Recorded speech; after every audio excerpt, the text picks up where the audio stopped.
Chocolate की wrapper से लेके फूड पैकेजिंग और साथ ही साथ इलेक्ट्रॉनिक प्रोडक्ट्स को सिक्योर करने के लिए फिल्म बनाने वाली कंपनी अपना आईपीओ लेकर इंडियन स्टॉक मार्केट में आ रही है। जानेंगे पूरी डिटेल इस कंपनी के बारे में, काम क्या करती है कंपनी, क्या प्रोडक्ट्स हैं, क्या डिमांड है मार्केट में। फिर जानेंगे कंपनी के आईपीओ डिटेल्स क्या है, वैल्यूएशंस क्या है। फिर जानेंगे कि इस आईपीओ की क्या ग्रे मार्केट में कोई प्रीमियम है या नहीं। और अंत में जानेंगे कि इस आईपीओ में हमें निवेश करना चाहिए या नहीं। तो दोस्तों, अगर आप आईपीओ में निवेश करने में इंटरेस्टेड रहते हैं तो ये वीडियो आपके काफी काम का हो सकता है। मेरा नाम है राजेंद्र सिंह गौड़ और आप देखना शुरू कर चुके हैं SMBI फाइनेंशियल का यूट्यूब चैनल, जहां हम हमेशा स्टॉक मार्केट से रिलेटेड खबरों पर बात करते हैं और साथ ही साथ आईपीओ का बहुत ही सरल और आसान भाषा में विश्लेषण करते हैं। आज इसी कड़ी में हम लेके आए हैं 3B फिल्म्स लिमिटेड, 2014 में एस्टेब्लिश हुई कंपनी जो कि बड़ोदरा गुजरात में स्थित है। ये फिल्म पैकेजिंग और थर्मोफॉर्मिंग के लिए CPP यानी कि कॉस्ट पॉलीप्रोपिलीन और CPE यानी कि कॉस्ट पॉलीथिलीन फिल्म बनाती है। ये film food packaging, overwrapping, rice bags और इवन इलेक्ट्रॉनिक डिवाइस तक में यूज होती है। कंपनी का फोकस सिर्फ क्वालिटी पर नहीं, क्वालिटी और इनोवेशन पर भी है। Transparent, metallised, white opaque, anti fog, easy peel जैसे कई एडवांस फीचर के साथ ये अपने फिल्म्स को डिजाइन करती है। Research and innovation, 3B films limited 3B group का एक हिस्सा है जिसका कोर मंत्र है रिसर्च एंड डेवलपमेंट। हर नए डिमांड के साथ ये नए सॉल्यूशंस लेकर आते हैं, चाहे वो रिपोर्ट पाउच हो या EVOH बैरियर फिल्म्स।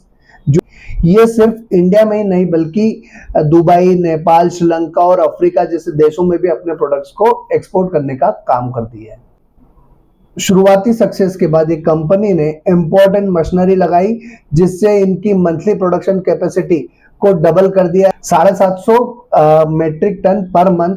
इसका मतलब हो कि अगर हम साल की बात करें तो 9000 मेट्रिक टन के आसपास का प्रोडक्शन ये सालाना बेसिस पे करती है।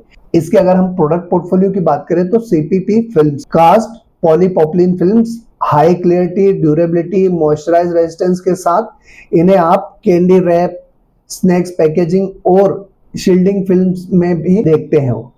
CPE films, cost polyethylene film, को एक्सट्रैक्टेड, टफ और कोल्ड रेजिस्टेंस, ये फूड पैकेजिंग और इवन इलेक्ट्रॉनिक में भी यूज होती है।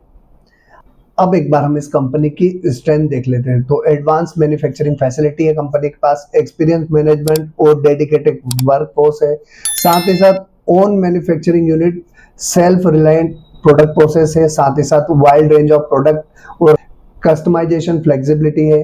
मल्टी मार्केट में इसकी प्रेजेंस है और स्ट्रॉन्ग क्वालिटी एश्योरेंस और क्वालिटी कंट्रोल के साथ ये कंपनी अपने प्रोडक्ट को डिलीवर करने का काम करती है।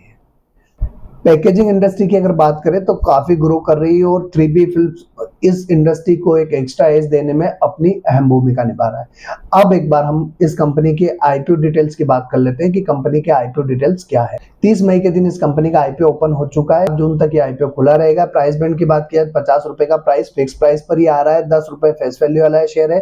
33.75 करोड़ का आईपीओ साइज है जिसमें से 17.76 करोड़ का जो है फ्रेश इशू होने वाला है और 31,98,000 इक्विटी शेयर्स का OFS होने वाला है। BSE का SME आईपीओ है। एक लॉट के लिए अगर मिनिमम इन्वेस्टमेंट की बात की जाए तो 3000 शेयर में आपको अप्लाई करना होगा। रिटेल का मिनिमम और मैक्सिमम दोनों सेम रहेगा, 1,50,000 रुपए के लिए। स्मॉल HNI का जो मिनिमम इन्वेस्टमेंट होगा 2 लॉट के लिए होगा, 6000 शेयर के लिए 3 लाख रुपए के लिए। अब एक बार हम इस कंपनी के फाइनेंशियल्स देख लेते हैं। तो फाइनेंशियल्स की बात की जाए तो इस कंपनी ने अपने फाइनेंशियल्स मार्च 22 से लेकर दिसंबर 2024 तक के शो किए। तो रेवेन्यू की बात करूं तो 68.07 करोड़ की मार्च 22 की है, 72.82 करोड़ की मार्च 23 की, 76.40 करोड़ की मार्च 24 की और दिसंबर 24 तक कंपनी की रेवेन्यू 57.18 करोड़ हो चुकी है। एक्सपेंसेस की बात की जाए तो मार्च 22 के 68.61 करोड़ के, 71.48 करोड़ के मार्च 23 के, 70.64 करोड़ के मार्च 24 के और 51.57 करोड़ के दिसंबर 24 तक के कंपनी के जो है एक्सपेंसेस हो चुके हैं।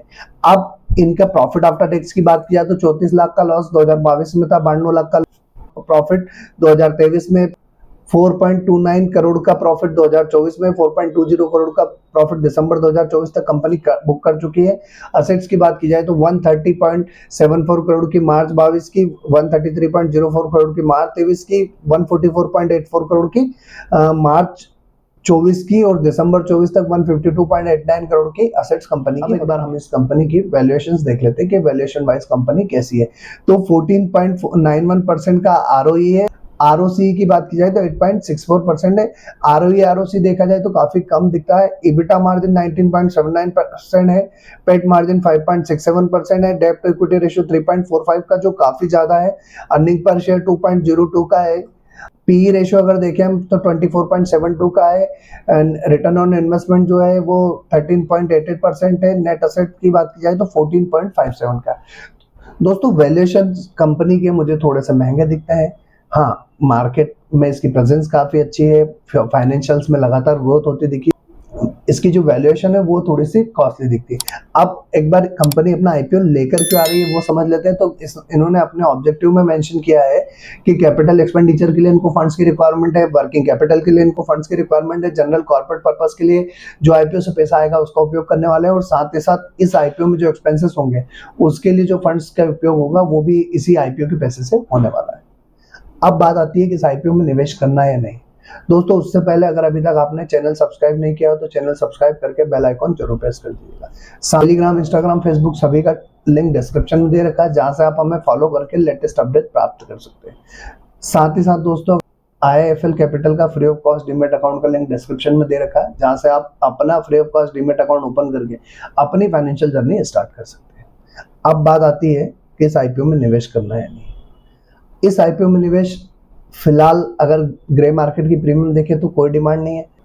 अब एक बार हम इसको रिवाइज करते हैं और देखते हैं कि क्या कुछ है इसमें। प्रोडक्ट रेंज काफ़ी अच्छी है, वर्ल्ड वाइड डिमांड है, फाइनेंशियल्स लगातार ग्रो कर रहे हैं, बट वैल्यूएशन वाइज कंपनी फीकी दिखती है। ग्रे मार्केट में कोई प्रीमियम नहीं है, और अभी जो है मार्केट में आईपीओ की बाहर आई हुई है, तो एज सच इस आईपीओ में निवेश किया जाए ऐसा कुछ दिखता नहीं है। तो फिलहाल मैं इस आईपीओ को अवॉइड करने जा रहा हूँ। आप क्या करने वाले हैं कमेंट्स बॉक्स में कमेंट करके जरूर बताइएगा।